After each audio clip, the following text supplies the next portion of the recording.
So first, I would like to bring up the evidence that was brought into challenge saying we hadn't sorted a SICE, so I'd like to sort that SICE now. It is an article by Cummings, William, and Bart Jensen from USA Today on the deadliest mass shootings using an assault rifle.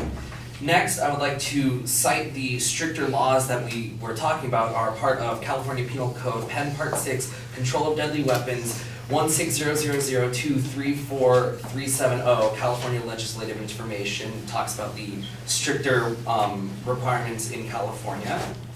Next, I would like to bring up the fact that shotguns were brought up as being some of the most deadly weapons. There are, however, shotguns are mentioned on the assault weapons ban list. It is not only assault rifles. Assault shotguns such as revolving cylinder shotguns such as the Street Sweeper and the Striker 12, as I mentioned earlier, are on the ban list. It is not only rifles, there are shotguns on the list as well.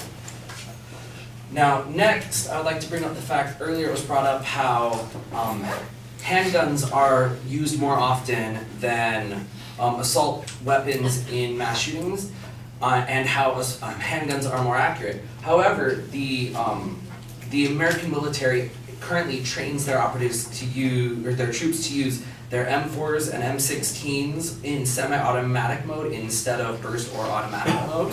This is because, that is according to, in an article by the New York Times, and then in another article by the Rolling Stones, there is, or by Rolling Stone, not Rolling Stones, by Rolling Stone, the current Army field manual instructs soldiers that semi-automatic fire is, the quote is, the most important firing technique during fast-moving modern combat, and then adding, it is surprising how devastatingly accurate rapid semi-automatic fire can be.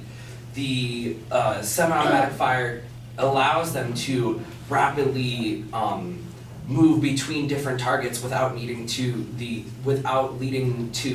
the inaccuracy given by automatic weapons with more kickback and recoil.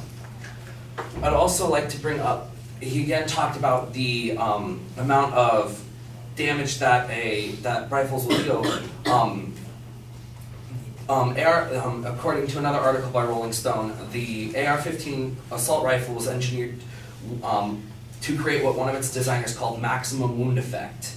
The small bullets that are needle-nosed and weighing less than 4 grams travel nearly 3 times the speed of sound, and as the bullet strikes the body, the payload of kinetic energy rips open a cavity inside the flesh, which collapses back in on itself, destroying inelastic tissue, including nerves, blood vessels, and vital organs.